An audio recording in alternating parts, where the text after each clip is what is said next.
भवसंभव भीतिवेदनम सुख संपद करुणानिकेतनम व्रतदान तप क्रियाफलम सहजानंद गुरुं भजे सदा वर्णिवेश रमणीय दर्शनम मंदहास्य रुचिराननाम्बुजं पूजितं सुरनरोत्तमे मुदा धर्मनन्दनमहं विचिन्तये त्वं सुकान्तवृतं कान्तं त्वं कान्तं सर्वदोगतं त्वं गते द्वे गदेव त्वं वन्दे भक्तिकासुतम्। सर्व अवतारी सर्व कारणना कारण अपना सौना मोक्षदाता इष्टदेव भगवान श्री स्वामीनारायण संप्रदाय दक्षिण विभाग अधिष्ठाता देव वड़तालवासी श्री लक्ष्मीनारायण देव हरिकृष्ण महाराजनी छत्र छायामां लक्ष्मीनारायण देव गादी ताबानु हांडानु गाम एवं अपना गामने आंगणे प्रगट स्वरूप विराजमान भगवान श्री हरिना दिव्य सानिध्य में आजना दिव्य शाकोत्सवना शुभ प्रसंगे सभा में उपस्थित धर्मकुळ आश्रित वाला सर्वे अमारा संतो पार्षदों श्रीजीना लाडीला धर्मकुळ आश्रित वाला सर्वे सत्संगी हरिभक्तों सर्व धर्म प्रेमी सज्जनों सर्व मोक्षभागी जीवात्माओं दरेक भक्तजनों ने अमारा हृदयपूर्वक जय स्वामीनारायण। वाला भक्तों आज शामलोद ने आंगणे भगवान श्रीहरिए आजथी 200 वर्ष पूर्वे जे दिव्य शाकोत्सवनी लीला करी एनी स्मृतिनी अंदर अपना संप्रदायनी वर्षोथी चाली आवती परंपरा प्रमाणे આપણે પ્રસંગને યાદ કરીને વર્ષો વર્ષ શાકોત્સવ કરીએ છીએ। પૈકી આજે આપણે દિવ્ય શાકોત્સવ ઉજવી રહ્યા છીએ। પૂર્વ સંતોએ ખૂબ સુંદર ભગવાનના મહિમાની અને સિદ્ધાંતની વાતો આપણને અહીંયા કરી છે। આપણને ભારતીય સંસ્કૃતિ દર્શન શાસ્ત્રોની અંદર બે પ્રકારના ફળશ્રુતિનો આપણને ઉલ્લેખ જોવા મળે છે। એક જીવાત્મા જે કર્મ કરે છે કર્મના ફળને અનુસાર જીવાત્મા આ સંસારિક જે લૌકિક સુખ છે જેને જગતના વિષય વાસના કહેવાય છે એના યોગની પ્રાપ્તિ એ જીવાત્માને કરાવે છે અને એના એ જ પરમાત્માના સંબંધે કરીને જે સત્કર્મ કર્યા હોય એ પરમાત્માના સ્વરૂપની અથવા પરમાત્માના ધામની પ્રાપ્તિ કરાવી જીવાત્માને મુક્ત કરે છે। આ મનુષ્યનો એક પ્રકૃતિ સ્વભાવ છે જે આપણા ઇન્દ્રિયો છે શબ્દ સ્પર્શ રૂપ રસ અને ગંધ એનો આહારને નિત્ય ભોગવે છે। જેમ શરીર માટે ખોરાક અનિવાર્ય છે આવશ્યક છે શરીરને પોષણ ખોરાકથી થાય છે એમ શાસ્ત્રો પણ એમ કહે છે કે આપણી જે ઇન્દ્રિયો છે એ ઇન્દ્રિયો એના વિષયરૂપી ખોરાકને ખાઈને એ પુષ્ટ થાય છે બળવાન થાય છે। પણ અહીંયા આપણા શાસ્ત્રકારોએ આપણને વિવેક શીખવ્યો કે જીવાત્મા જ્યારે પોતાની ઇન્દ્રિયોને જગતરૂપી જે નાશવંત અને માયિક જે શબ્દ સ્પર્શ રૂપ રસ ગંધ એની અંદર જ્યારે પોરવે છે ત્યારે એ ઇન્દ્રિયોના માધ્યમે કરીને વિષય જીવાત્માના હૃદયની અંદર ઉતરે છે એના અંતઃકરણમાં થઈ જીવાત્માના એના ઉપર એનો દંશ બેસે છે। અને આપણે વારંવાર વધારે જો જીવનની અંદર સમય વ્યતીત થતો હોય તો એ વ્યવહાર વિષયમાં થતો હોય છે। તમે આત્મચિંતન થોડું જો કરો તો ખ્યાલ આવે કે આપણે ભગવાનને અર્થે ભગવાનની ભક્તિમાં કેટલો સમય વ્યતીત થાય છે અને વ્યવહારમાં કેટલો થાય છે। તો મહદઅંશે મોટા ભાગનો જે સમય છે એ આપણા વ્યવહાર કાર્યની અંદર જતા હોય છે। અને શાસ્ત્રો એમ કહે છે કે જેનો સહવાસ વધારે હોય જેનો યોગ વધારે હોય એવો ઘાટ અંતરની અંદર ઘટતો જાય છે એવો ઘાટ અંતરમાં બેસતો જાય છે। અને એટલા માટે આપણા શાસ્ત્રોએ ભગવાન સ્વામિનારાયણે શિક્ષાપત્રીની અંદર એક આદેશ કર્યો કે અમારા આશ્રિતોએ નિત્ય પ્રત્યે રોજ સાયંકાળે ભગવાનના મંદિરમાં જવું ને ઉચ્ચ સ્વરે ભગવાનનું સ્મરણ કરવું। એની પાછળનો ઉદ્દેશ એ છે કે આખા દિવસ દરમિયાન જે જીવાત્માને સંકલ્પ વિકલ્પ ઘાટ થયા હોય વચનામૃતની અંદર આચાર્ય શ્રી અયોધ્યા પ્રસાદજી મહારાજે ભગવાન શ્રીહરિને આ પ્રશ્ન પૂછ્યો છે કે આ વ્યવહારની અંદર જે જીવાત્મા આખા દિવસની અંદર અનેક પ્રકારના કર્મ કરતો હોય છે અનેક પ્રકારની વિટમણાની અંદર ઘેરાયેલો છે અનેક પ્રકારના સારા નરસા કર્મ એનાથી થતા હોય છે એ જીવાત્માને કર્મમાંથી મુક્તિ કેમ મળે ત્યારે ભગવાન સ્વામિનારાયણે બહુ સુંદર એનો ઉત્તર આપતા જણાવ્યું, મહારાજ કહે કે જો પોતાના ઇન્દ્રિયો, મન, અંતઃકરણને ભગવાનના સ્વરૂપની અંદર એકાગ્ર કરીને એ ઘડી બે ઘડી પણ જો ભગવાનનું નામ સ્મરણ કરે તો જીવાત્માના આખા દિવસની અંદર કરેલા તમામ કર્મમાંથી, કર્મ બંધનમાંથી એ જીવાત્માને મુક્ત કરે છે.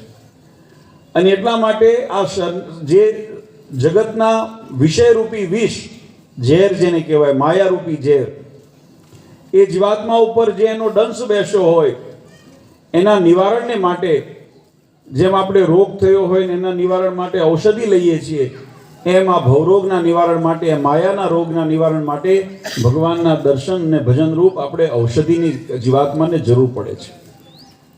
આ વાત જીવાત્માને કાયમ નિરંતર યાદ રહે એટલે આપણા શાસ્ત્રકારોએ, આચાર્યોએ, ઋષિમુનિઓએ, સંતોએ આ સત્સંગની પ્રથા કરી.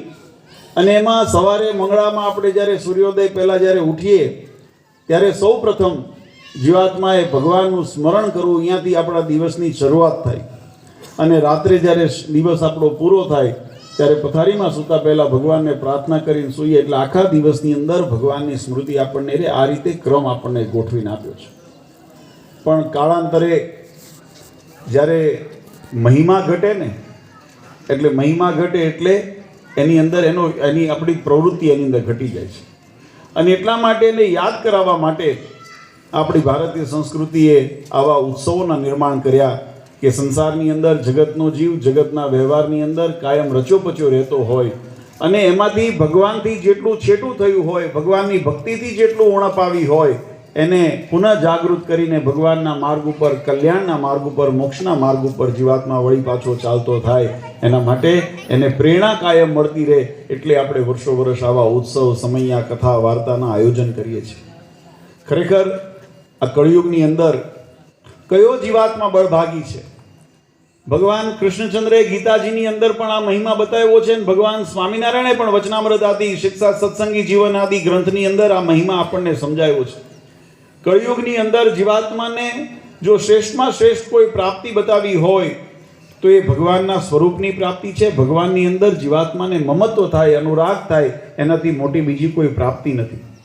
એની પાછળનો હેતુ બહુ સુંદર સમજવા જેવો છે. આ મનુષ્યને જ્યાં સુધી નાશવંત પદાર્થનો મહિમા સમજાણો છે ને નાશવંત વિષયોની અંદર જીવાત્મા જ્યાં સુધી રચોપચો છે, યાજ્ઞવલ્ક્ય ઋષિએ સ્મૃતિની અંદર આ વાત બહુ સુંદર રીતે સમજાવી કે સ્મૃતિ એમ કે જે જીવાત્માને સુખની ભ્રમણા ઉપજાવે છે એ જીવાત્માને દુઃખનું કારણ પણ બને છે. તમે જુઓ, જગતની અંદર આપણે કોઈ વસ્તુને મમત્વની કરી, પોતાનું કરી, મહિમા સમજીને લાવ્યા હોઈએ, પછી એ વસ્તુનો નાશ થાય એટલે આપણો જીવ બળે, એમાં આપણને એની અંદર દુઃખ થાય. તો જે શરૂઆતમાં સુખ હતું એને આપણે યાદ, એ સુખ યાદ રહેતું નથી, પછી એના દુઃખની અંદર જીવાત્માને પરિવર્તન. તો નાશવંત જેટલા પદાર્થો છે, પછી દેહથી લઈ અને દેહના વિષયો સુધીના તમામ સુખ આવી જાય, એની અંદર જીવાત્મા જ્યારે મમત્વ બાંધે છે ત્યારે દુઃખનું કારણ બને છે. અને એમાંથી નિવૃત્તિ થાય, જેને શાસ્ત્રોએ નિર્મોહીપણું કીધું, વૈરાગીપણું કીધું, એવા જ્યારે રાગથી નિવૃત્તિ મેળવી અને ભગવાનના સ્વરૂપની અંદર જીવાત્માને અનુરાગ થાય તો પરમાત્મા તત્વ શાશ્વત છે, અખંડ છે, અવિનાશી છે. અને એ તત્વની અંદર જીવાત્મા પણ પોતે અવિનાશી રૂપે એની અંદર જ્યારે એક રૂપ થઈ જાય ત્યારે અખંડ સુખે સુખ્યો થઈ જાય. આ આપણા તત્વશાસ્ત્રોનું તત્વજ્ઞાન છે. કહેવાની પાછળનો ભાવાર્થ વાલા ભક્તો એ છે કે આપણને આ કળિયુગની અંદર આવા ઘોર કળીકાળમાં ભગવાનની ઓળખાણ થઈને એ આપણા ઉપર ભગવાનની મોટી કૃપા છે. નહીં તો જીવાત્માને સંસારની અંદર લખ 84ના ફેરા બતાવ્યા છે. અને લખ 84ના ફેરાની અંદર આ વાત બહુ સમજવા જેવી છે વાલા ભક્તો. અનેક પ્રકારની યોનિની અંદર આ જીવાત્મા ગયો છે. જીવાત્માએ પોતાના યોનિની અંદર અનેક પ્રકારના કર્મ કર્યા છે. કોઈ પશુ રૂપે થયા હોય, કોઈ મત્સ્ય, કચ્છવરા, જે આદિ જે અવતારો, જળચર, થળચર આદિ જે પણ પરમાત્માના આ જે ધરા ઉપર જે જીવાત્માને શરીર પ્રાપ્ત થયા છે, એ શરીરની અંદર જેવા શરીરને પામ્યા છે એવા પ્રકૃતિએ સહિત કર્મ કર્યા છે. ક્યાંક હિંસા પણ કરી હશે, ક્યાંક મેલું પણ ફેંદ્યું હશે, જેવા સ્વરૂપને, જેવા શરીરને ધારણ કર્યા છે એવા કર્મ કર્યા છે. પણ એ કર્મના બંધનના મુક્ત થવા માટે જીવાત્માને અવસર એક મળે છે ને એ છે આ મનુષ્ય શરીર. આ વાત બહુ સમજવા જેવી. લખ 84ના ફેરાની અંદર બીજા કોઈ અવતારને મોક્ષનો દ્વાર નથી કીધો. મોક્ષનો દ્વાર શાસ્ત્રોએ જો કીધો હોય તો મનુષ્ય દેહને કીધો છે. એની પાછળનો હેતુ એ છે કે મનુષ્ય દેહને એક એવી ભગવાને યોગ્યતા આપી છે, એવી એને સમજણ આપી છે, એવી એને અવસર આપ્યો છે કે પોતાના આત્મકલ્યાણ માટે જે પરમ આવશ્યક સાધન, એવું ભક્તિરૂપી સાધન, શરણાગતિરૂપી સાધન ભગવાનનો ભક્ત એ સ્વીકારી શકે.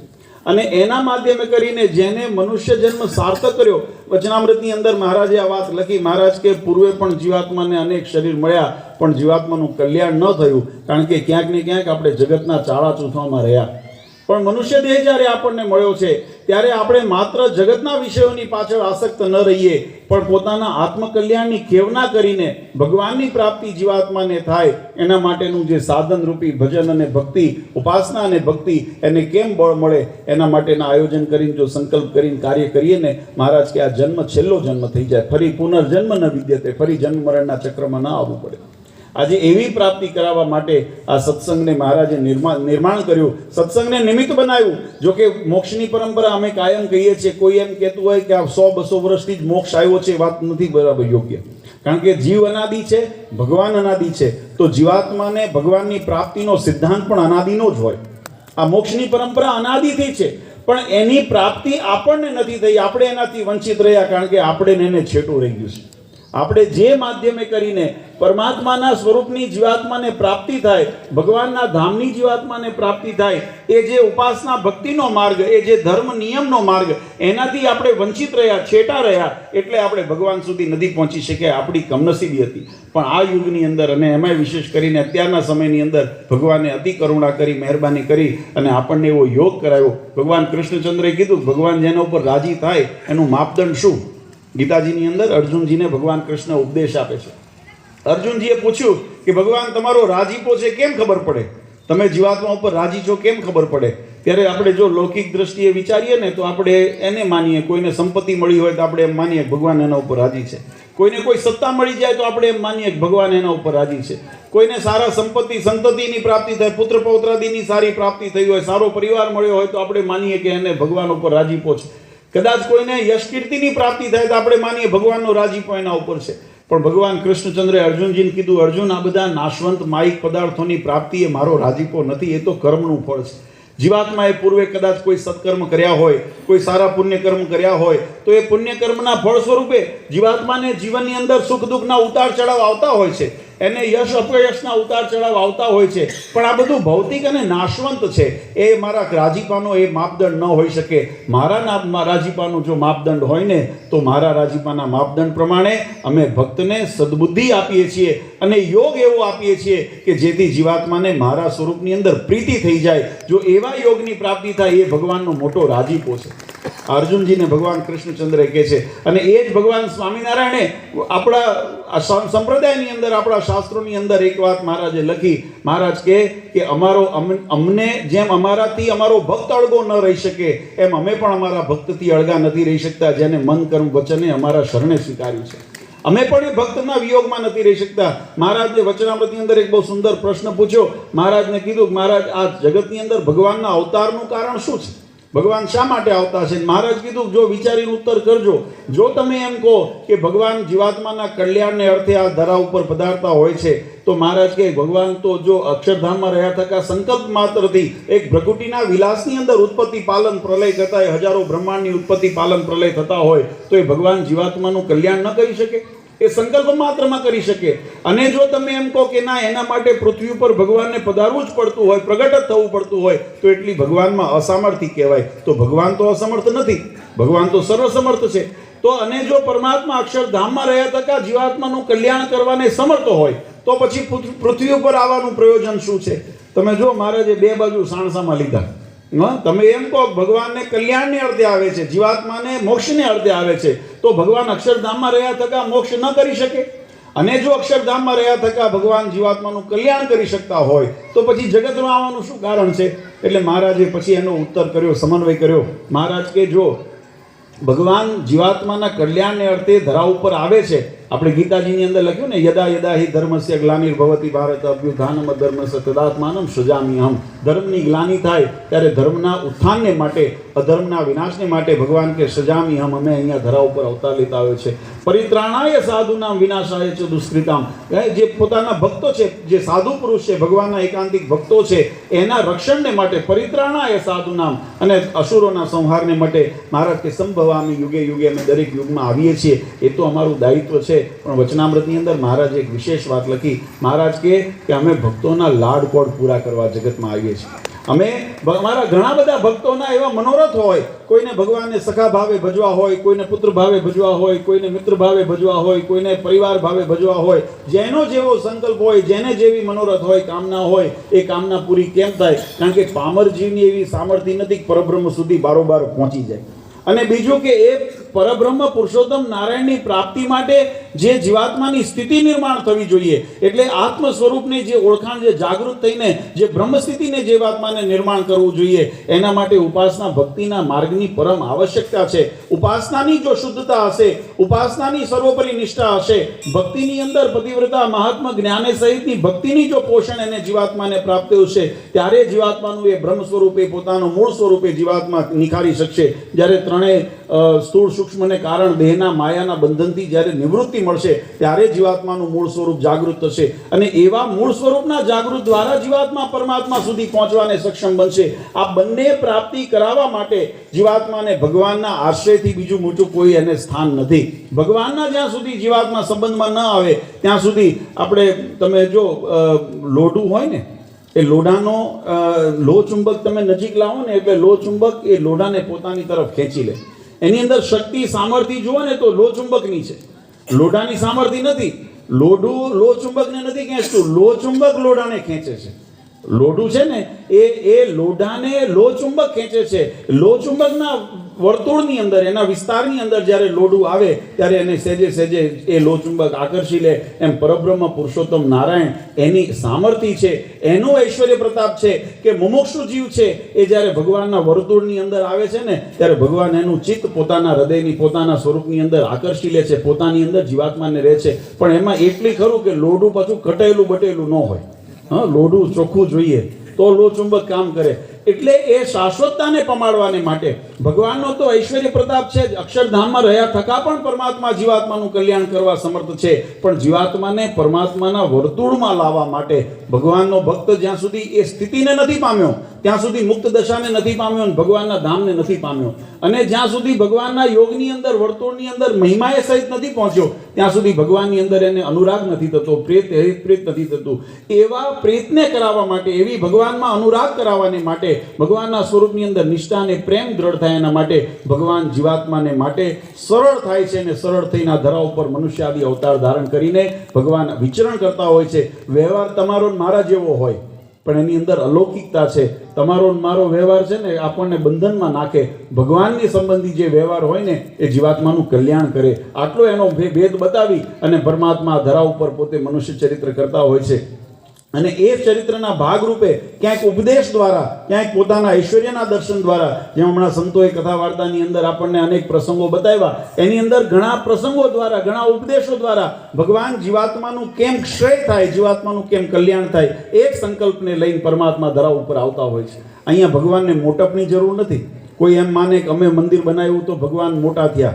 હા, કદાચ કોઈ માને અમે દાન આપીએ છીએ તો ભગવાન મોટા થયા. કદાચ કોઈ કે અમે ભગવાનનું વ્રત તપ કરીએ છીએ તો ભગવાન મોટા થયા. એ તો ભગવાન આપણા માટે અહીંયા ધરા ઉપર આવ્યા, આપણે કરીએ છીએ ને આપણા કલ્યાણ માટે કરીએ છીએ. ભગવાનને આપણી જરૂર, કારણ કે અનંત બ્રહ્માંડો છે ને અનંત બ્રહ્માંડોની અંદર અનંત અસંખ્ય જીવાત્મા છે. આ જેટલા આપણે અહીંયા જોઈએ છીએ, અથવા તો આ પૃથ્વી ઉપર જેટલા જનસંખ્યામાં આપણે જોતા હોઈએ, જેટલા મનુષ્ય જોતા હોઈએ, જેટલા પશુ જોતા હોઈએ, જેટલા ઝાડપાન આદિ જોતા હોઈએ, આટલા જ જીવ છે એવું નથી. શાસ્ત્રની અંદર તમે વાંચો, આપણા વચનામૃતમાં પણ મહારાજે લખ્યું, ખગોળ ભૂગોળના વચનામૃત આદિની અંદર અનેક વચનામૃતમાં મહારાજ કે જેટલા પૃથ્વી ઉપર તમે નજરે જીવને શરીરધારી જુઓ છો ને, એના કરતાં અસંખ્ય જીવાત્મા હજુ માયાના ગર્ભમાં પડ્યા છે. જ્યારે જ્યારે સૃષ્ટિનું નિર્માણ કરવાનો ભગવાન સંકલ્પ કરતા હોય, જ્યારે બ્રહ્માંડનું નિર્માણ કરવાના, એટલે માયાને એમાં ખોબમથી નાખે આમાં, અને જીવને અહીંયા મૂકે. હવે જીવને મૂકે છે સંસારની અંદર, પણ જીવને સાથે સાથે જ્યારે ભગવાનની પ્રાપ્તિનો યોગ થાય ને, ત્યારે માનવનું આ કૃપા કરીને મૂક્યા છે.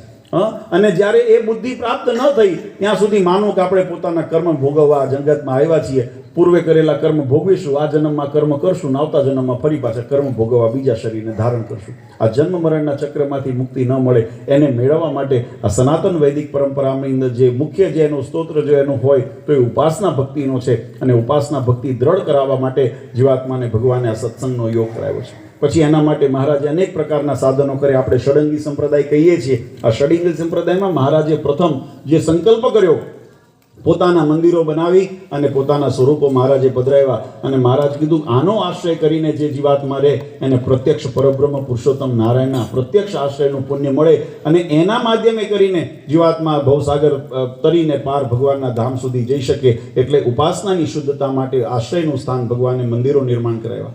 જીવાત્માને ભક્તિ માર્ગનું પોષણ મળ્યા કરે, ભક્તિ માર્ગમાં બળ મળે ને ભક્તિ માર્ગ ફલીભૂત થાય એટલા માટે મંત્ર દીક્ષાની એની આવશ્યકતા પડે. એટલે આચાર્ય પરંપરાની મહારાજે સ્થાપના કરી અને મહારાજ કીધું કે ભક્તિ માર્ગસ્ય પુષ્ટિ અર્થે મંત્ર દીક્ષા અપેક્ષતે, કે ભક્તિ માર્ગની પુષ્ટિ થાય, પોષણ મળે એટલા માટે મંત્ર દીક્ષાની પ્રાપ્તિ માટે આચાર્ય પદની સ્થાપના કરી. મહારાજે સત્શાસ્ત્રો રચ્યા અને રચાવ્યા. શિક્ષાપત્રી મહારાજે પોતાના હાથમાં કલમ લીધી અને નંદ સંતો પાસે સત્સંગી જીવન, ભક્ત ચિંતામણી આદિ એવા અનેક ગ્રંથો લખાવ્યા. મહારાજે કીધું કે આ શાસ્ત્રોની અંદર જે અમે સિદ્ધાંત બતાવ્યો છે, જે મહિમા બતાવ્યો છે, એને જો જીવાત્મા દ્રઢ કરીને રાખે ને તો જીવાત્માને ક્યારેય ભટકવાનું ન આવે, ક્યાંય જીવનની અંદર મૂંઝવણ થાય. વર્તાના વચનામૃતમાં તો મહારાજે ત્યાં સુધી લખ્યું કે અમારા ભક્તોએ, અમારા આશ્રિતોએ આ ચાર વાના અવશ્ય જાણવા, સત્સંગની રીત જાણવી, સત્સંગીની રીત જાણવી. એની પાછળ મહારાજે ઉદ્દેશ બતાવ્યો. આચાર્ય પરંપરા, પોતાની ગુરુ પરંપરા જાણવી, ભગવાનનો યથાર્થ મહિમા જાણવો. અને મહારાજ પૂછ્યું કેમ જાણવો? તો મહારાજ કહે કે જીવાત્માને કોઈ વખત અંતરની અંદર શંકા ઉત્પન્ન થાય. આ જગતના વ્યવહારોમાં અનેક પ્રકારના જ્યારે શબ્દો કાને પડે ને, અને એમાં અત્યારના વાતાવરણમાં તો બહુ વધારે સાવધાન રાખવા જેવું છે. કારણ કે અત્યારે બધા વોટ્સઅપ ને મીડિયાના માધ્યમથી જો ને બધા વિદ્વાન થઈ ગયા છે. અમે ઘણી વખત કોઈ અમને હરિભક્તો કે કોઈ અમને બતાવે, યુવાનો ખાસ કરીને જે વાપરતા હોય, કે બાપુજી આવું કંઈક આવ્યું અમારે. મેં કીધું જો આ બધું આવે ને એને એક કાને સાંભળું બીજા કાને કાઢી નાખું. કારણ કે એમાં જીવમાં ઉતારવા જેવું એટલા માટે ન હોય કે એના માટે પ્રમાણિકતાથી એનો કોઈ અધ્યયન અભ્યાસ નથી કર્યો ને એમને પોતાની વાતને રજૂ કરતા હોય અને અત્યારે ચાલતું હોય. આવા અનેક પ્રકારના શબ્દો કાને પડતા હોય. હવે જીવાત્માને જો પોતાના શાસ્ત્રનો આશ્રય ન હોય, પોતાના સંપ્રદાયનું જ્ઞાન ન હોય, પોતાની પરંપરા અને એના માટેનો નિશ્ચય ન હોય, પોતાની ઉપાસના માટેનો નિશ્ચય ન હોય, ત્યારે આવા આસુરી બુદ્ધિવાળા જે શબ્દો છે જીવાત્માને કાને પડે, મનમાં ભ્રમણા ઊભી કરે, શંકા ઊભી કરે. અને શંકા ઊભી કરે પછી જો મન મજબૂત ન હોય ને, આત્મનિષ્ઠા દ્રઢ ન હોય, ભગવાનની સ્વરૂપ નિષ્ઠા દ્રઢ ન હોય, પોતાના સિદ્ધાંતની અંદર એને એટલો અતિશય વિશ્વાસ ન હોય, એટલે પછી મન હાલમ ડોલમ થાય, પછી મન વિચલિત થવા માંડે. પછી એમ કે જગત આખું આ માર્ગે ચાલે છે તો હું એકલો આ માર્ગે ચાલીને શું કરું, એમ કરીને જગત ભેળો થઈ જાય. અને જગત ક્યાં જાય? આમ ઢાળ હોય ને એ ઢાળ આમ ઉપર ન ચડાવે, ઢાળ હંમેશા ખાડામાં લઈ જાય. ઢાળ કે બાજુ લઈ જાય? જે બાજુ ઢાળ હોય ને એ બાજુ માની લેવાનું, કુદરતી છે, એના માટે કોઈ વ્યાખ્યાની જરૂર નથી. જ્યાં ઢાળ હોય ને ત્યાં નીચે ઊંડાણ જ હોય, અહીંયા ઊંચું ન હોય, ઢાળ એનો જ હોય. ઊંધી દિશામાં જાઓ તો એને ઊંચું મળે, નહીતર તો એને નીચું જવાનું થાય. એટલે અધોગતિ કીધી શાસ્ત્રોએ. શું કીધું એને? અધોગતિ. તમે જો ઢાળમાં દોડશો તો ઢાળ તો હંમેશા નીચાણમાં જ લઈ જવાનો છે. સમયનો પ્રવાહ છે. આપણે કોઈ યુગની ખંડન કરીએ એમ નહીં, પણ યુગ પ્રધાન જે કળિયુગનું વાતાવરણ છે એની અંદર તામસ ગુણ પ્રધાન બતાવ્યો શાસ્ત્રોએ. તો એવા તમોગુણ પ્રધાન જે યુગ છે એની અંદર વધારે પડતા વિચારો જો ને તો તામસી હોય, રાક્ષસી વિચારો હોય. અને એવા આસુરી વિચારોની અંદર જો આપણે જગતની સાથે ભળવા જઈએ ને તો આપણે અધોગતિના માર્ગમાં જઈએ. આપણે જો ઉન્નતિના માર્ગમાં જવું હોય, ઉર્ધ્વગતિના માર્ગમાં જવું હોય તો મોઢુંને 180 ડિગ્રી ફેરવવું પડે, આપણા વિચારોને 180 ડિગ્રી ફેરવવા પડે. અને ઉર્ધ્વગતિ પરમાત્માના ધામની અંદર, ભગવાનના શાસ્ત્રોની અંદર વિશ્વાસ રાખી, વચનની અંદર વિશ્વાસ રાખીને એને અનુસરીએ ને ત્યારે ઉર્ધ્વગતિ થાય. અને મહારાજ કીધું પછી તમારી શક્તિ પ્રમાણે તમે દોડો, તમે જેટલું ચડી શકો એટલું ખરું, નહીં તો હું હાથ પકડીને તમને ઉપર તાણી લઈશ. હા, ભગવાને કેવી જવાબદારી હમણાં સંતોએ કીધું ને, હા, મારા જનને અંતકારો યોગક્ષેમમ મહામ્યહમ. તમારે તમારી ચિંતા કરવાની જરૂર નથી, તમારા યોગને ક્ષેમનું વહન અમે કરશું. પણ ક્યારે કરીએ? આપણે મોઢું ભગવાનની સન્મુખ રાખ્યું હોય તો. ભગવાનની સન્મુખ તમે જ્યારે ચાલતા હો, ભગવાનની ભણી તમે માર્ગમાં અગ્રેસર થાવ ત્યારે ભગવાન તમારો હાથ ચાલે. પણ આમ પીઠ ફરીને ઊભા હોઈએ તો ભગવાન આપણો હાથ ચાલી શકે નહીં, અને આપણે પછી અધોગતિના. એટલા માટે વાલા ભક્તો કહેવાની પાછળનો ભાવ આવે મહારાજ કે આ બધું સત્સંગની અંદર અવશ્ય જાણવું, એનાથી નિષ્ઠા દ્રઢ થાય અને યથાર્થ સ્વરૂપની અંદર. કારણ કે કપોળકલ્પિત વાતોની અંદર છે ને મીઠાશ બહુ હોય. ઘણી વખત આપણે ભેળસેળ જો બગસરાનું એમ કહેવાય કે પેલા આર્ટિફિશિયલ ગોલ્ડ ને બધું આવતું હોય એ ચળકે વધારે, એની અંદર તમને પ્રભાવ વધારે દેખાય અને એ પ્રભાવ તમને અંજાવી પણ દે. ઘણી વખત સાચાને ખોટું કરાવી દે. સાચું પડકે પડ્યું હોય ને પડું પડકે પડ્યું હોય તો તમે લગભગ આપણી મન ત્યાં વર્તે રાખે. અને એમાં અત્યારે તો શું મનોવૃત્તિ આપણને સસ્તું ગોતીએ છીએ આપણે કે ભાઈ આ મોટું જોખમ લેવું એના કરતાં સસ્તામાં નહીં સારું.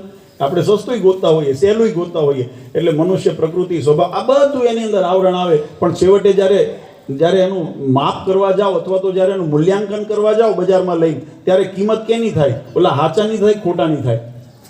તમને સારું લાગ્યું હોય તોય ભલે, તમને એની ડિઝાઇન ગમી હોય તોય ભલે, તમને સસ્તામાં પડ્યું હોય તોય ભલે, પણ જ્યારે તમે બજારમાં એનું મૂલ્યાંકન કરવા જાઓ ને ત્યારે કિંમત એની 2 પૈસાની ન આવે.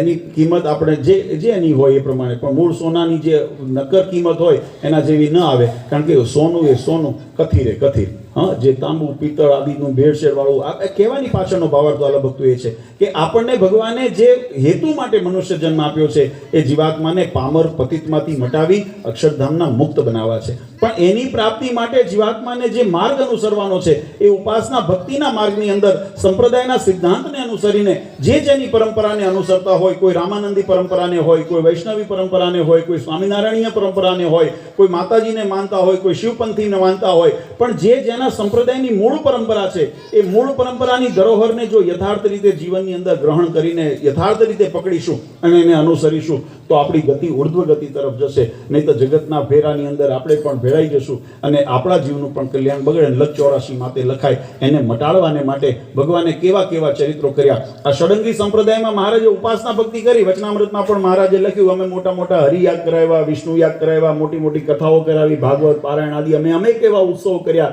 એની પાછળનો હેતુ એ છે કે કોઈ જીવાત્મા અભાગ્યો હોય અને અનાયાસે કરીને એવા ઉત્સવમાં આવ્યો હોય, ભગવાનનો અહોભાવ લઈને જાય, ભગવાનનો મહિમા સમજીને જાય, પોતાના જીવનની અંદર પરિવર્તન કરી દે. કોઈ અંતરશત્રુ હોય, કોઈ રોગ હોય, કોઈ બીજાની અંદર કુટેવો હોય, સ્વભાવ હોય, એને ટાળી દે અને ભગવાનની ભક્તિની અંદર અગ્રેસર થઈ જાય. મહારાજ કે જીવનો બેડો પાર થઈ જાય એના માટે અમે કરાવ્યા છે. અને મહારાજે એમાં કેવું છે, યજ્ઞ કરવા હોય કે કથા કરવી હોય ને તો જેની શ્રદ્ધા હોય, જેને ભગવાનનો મહિમા હોય એને થાય. પણ મહારાજે એવા પણ ઉત્સવ કર્યા કે જેને કદાચ એવો મહિમા ન હોય, અંગ ન હોય, તો પણ એને ભગવાનનો મહિમા કેમ સમજાય? તો મહારાજે આવા શાકોત્સવ નિર્માણ કર્યા, રાસોત્સવ નિર્માણ કર્યા, રંગોત્સવ મહારાજે રમાડ્યા. અનાયાસે કોઈ ભક્ત આવ્યો, આપણે કથાની અંદર ઘણી વખત સાંભળીએ છીએ, ભક્ત મહારાજ ગરડામાં સમયો કરતા હતા અને એક ભગત આ ગોવાળ જેવા હતા અને એ સંઘ આવતો હતો તેની જોડે જોડે મહારાજના દર્શન માટે આવ્યા. મહારાજના ત્યાં જે મંદિરનો મોટો ગેટ જોયો ને અને અહોભાવ થઈ ગયો, સ્વામિનારાયણનો ડેલો તો જો કેવો મોટો, બસ એ યાદ રહી ગયું ને અંતે ભગવાન એનું કલ્યાણ કર્યું. આવા સંપ્રદાયમાં પ્રસંગો બનેલા. અહોભાવ ભગવાનનો થઈ જાય, ભગવાનની સ્મૃતિ જીવાત્માને થઈ જાય. અને મહારાજે આ શાકોત્સવ પણ એટલો જ દિવ્ય કર્યો. આમ તો આપણે કથા ઘણી વખત વિસ્તારથી સાંભળી, સંપ્રદાયના જે આશ્રિત હરિભક્તો છે એને તો કથાની અંદર આ સાંભળ્યું. કદાચ કોઈ નવા આવ્યા હોય એને મનમાં એમ થાય કે આ શાકોત્સવ વળી શું છે? આપણે ભગવાનનો જન્મોત્સવ ઉજે, રામનવમી હોય, હરિજયંતિ હોય, જન્માષ્ટમી હોય, આપણે ઉત્સવ કરીએ, રથયાત્રાનો ઉત્સવ કરીએ, ગોવર્ધન પૂજા કરીએ. આ બધા ઉત્સવ તો કદાચ આપણે સાંભળ્યા છે સંપ્રદાયની અંદર, આપણી પરંપરાની અંદર આપણે કરતા હોઈએ. પણ શાકોત્સવ વળી શું? પણ આ પ્રસંગ એવો દિવ્ય મહારાજે કર્યો આજથી 200 વર્ષ પૂર્વે, જ્યારે એક વખત પ્રસંગ એવો બન્યો કે લોયાના દરબાર સુરાખાચરને ત્યાં ચોરી થઈ. અને ચોરી થઈ એટલે એમનો ચોર આખો પટારો લઈ ગયા. પટારો લઈ ગયા. આ બાજુ સુરાબાપુને ખબર પડી કે ચોરી થઈ છે એટલે મનમાં સંકલ્પ કર્યો કે જો મારી રકમ, મારી મૂડી જે છે એ એમ કેમ પાછી આવે તો હું અડધી અડધ ભગવાનને અર્થે વાપરીશ. અને આપણે બધા એવો સ્વભાવ રાખતા હોઈએ. આપણા સંકલ્પ હોય ને, કામ હોય ને, પણ આપણી મનુષ્ય વૃત્તિ છે ને એટલે ઉદારતા ન આવે. આપણે શું માનીએ? ચારાના તેલ માનીએ હનુમાનજીને. કેટલું માનીએ? હોય કરોડનો કોન્ટ્રાક્ટ હોય છે કે નહીં? કે મહારાજ અમારું આ કરોડનો કોન્ટ્રાક્ટ થશે તો હું ચારાના હનુમાનજીને દે છે. કોઈ રસોઈમાં ને ભગવાને હું 11 રૂપિયાની, 5 રૂપિયાની કે 1100 રૂપિયાની, જે અમે કરોડો રૂપિયાનું કામ હોય પણ થાળ એટલો જ માનીએ કે હું 101 રૂપિયાનો થાળ કરીશ. આપણી શ્રદ્ધા પ્રમાણે આપણે કરતા હોઈએ. જો કે કરો છો સારી વાત છે, પણ ઉદાર થોડું થવું. એટલે આ પ્રસંગ એવું આપણને બતાવે કે સુરાખાચાર્ય સંકલ્પ કર્યો, એમને તો મોટો સંકલ્પ કર્યો, આપણા બધા કરતા. મહારાજ કે અડધી અડધ હું ભગવાનને અર્થે વાપરીશ, જે મારી મૂડી હોય એમાંથી જો મને હેમખેમ પાછી મળે તો અડધી અડધ ભગવાનને અર્થે વાપરીશ. અને બનવાકાળ થયો, ચોરથી પટારો તૂટ્યો નહીં, એટલે પટારો હેમખેમ પાછો આવ્યો. ખોલીને જોયું તો અંદર મૂડી જે હતી એ અકબંધ હતી. એટલે સુરાબાપુએ એમના ઘરનાને વાત કરી, શાંતાબાને, કે મેં એવો સંકલ્પ કર્યો છે કે આમાંથી અડધી અડધ રકમ મારે ભગવાનને અર્થે વાપરવી. ત્યારે શાંતાબાએ કીધું કે તમે જો આ ચોર લોકોએ પટારો તોડ્યો હોત તો આમાંથી અડધી રકમ તમારા માટે મૂકતા જાત. ત્યારે બાપુ કહે કે એવું તો કેમ બને? ચોરના હાથે જો પટારો તૂટ્યો હોત તો એ તો બધી રકમ લઈ જાય, એ મારા માટે શા માટે આધી મૂકી જાય? ત્યારે બાએ કીધું કે આ તો આપણા પ્રારબ્ધનું તો બધું ગયું હતું, આ તો ભગવાનના પ્રારબ્ધે કરીને પાછું આવ્યું છે ને, માટે બધું ભગવાનને અર્થે વાપરો. અને આ રીતે આ શાકોત્સવનો ઉત્સવ નિર્માણ થયો. કથા બહુ વિસ્તારથી છે, પણ આપણે સમયની મર્યાદાની અંદર. પણ એમાં મહિમાનો જે ભાગ છે એ ભાગ એ છે કે આમ તો ઉત્સવ સમય રસોડા આપણા સંપ્રદાયની અંદર કાયમ થતા હોય છે, પણ આ અલૌકિક દ્રશ્ય હતું. કારણ કે આ શાકોત્સવની અંદર, આ ઉત્સવની અંદર ભગવાન સ્વામિનારાયણ પોતે હાથમાં રસોઈયા થઈ અને પોતાના હાથે શાક વગાડ્યું. આપણા પ્રેમાનંદ સ્વામીએ કીર્તનની અંદર લખ્યું, વળી વખાણું શાકોત્સવ લીલા કરી, નૈણે નિરખ્યા સુંદર કરતા શાકજો. ભગવાન સ્વામિનારાયણ સ્વયં અનંતકોટી બ્રહ્માંડના અધિપતિ આજે રસોઈયાનો રૂપ લઈ અને ભગવાન અહીંયા શાક વગાડવા જાય છે. અને એમાં લખ્યું, દ્વાદશ મણ એકાક્ષરી તે વઘારમાં, જોવા આવ્યા શિવ બ્રહ્માતજી નાચજો. ભગવાન સ્વામિનારાયણે 12 મણ ઘીનો વઘાર લીધો. દ્વાદશ મણ એકાક્ષરી એટલે 12 મણ ઘીનો વઘાર મહારાજે લીધો, અને એની અંદર 60 મણ રીંગણા. કથા બહુ લાંબી છે, બહુ રસપ્રદ છે, પણ સમયની અંદર એટલું જોઈએ, ભગવાને જ્યારે વઘાર કર્યો ને ત્યારે એની જે સુવાસ એની ઉપડી, એને જે છમકારો બોલ્યો ને એની ગંધ ગઈ તો સ્વર્ગાદી લોક સુધી ગઈ. અને ઇન્દ્રાદી લોકની અંદર બધા દેવતાઓ બેઠા હતા, અને એમને મનમાં એમ થયું કે આ જગતના મનુષ્ય, આ પામર જીવો બધા લાભ લઈ જશે ને અમે રહી જઈશું. તો બધાએ કોઈ આમંત્રણની રાહ જોયા વગર બધા આવ્યા પ્રસાદ લેવા માટે. અનેક રૂપ ધારણ કરીને, કોઈ ચકલાના, કોઈ પશુ પક્ષીના રૂપ લઈને એ ભગવાનના એ પ્રસાદને અંગીકાર કરવા, એ દિવ્ય દર્શન કરવા માટે આવ્યા. એટલું જ નહીં, એમને બધાએ આ પ્રસંગ એવી દિવ્ય લીલા કરી. મહારાજે એમાં માત્ર દૈવત્વ બતાવ્યું નહીં, મનુષ્ય ચરિત્ર પણ મહારાજે ઘણું કર્યું. અને મનુષ્ય ચરિત્ર કરતા મહારાજ કરે કે હાથે હળદીવાળા હાથ લુએ નિજ ધોતીએ. પ્રેમાનંદ સ્વામીએ લખ્યું કે પોતે હળદર મસાલો લઈને વઘારની અંદર નાખે, અને પછી મહારાજને કોઈ ભક્તોએ સરસ મજાનું સફેદ ધોતિયું ભેટ આપ્યું હશે, મહારાજે ધારણ કર્યું હતું. પણ એ સફેદ ધોતિયું હતું એ કેવું કરી નાખ્યું? મહારાજે હળદરવાળા હાથ લઈને પીળું કરી નાખ્યું. અને પ્રેમાનંદ સ્વામી લખે કે અક્ષર પર પુરુષોત્તમજીએ નર વપુ ધર્યું, એકાંતિક મહામુનિ સમજે નર જો મર્મ જો. આજે એક નવું રૂપના અલૌકિક દર્શન થયા કે જેની અંદર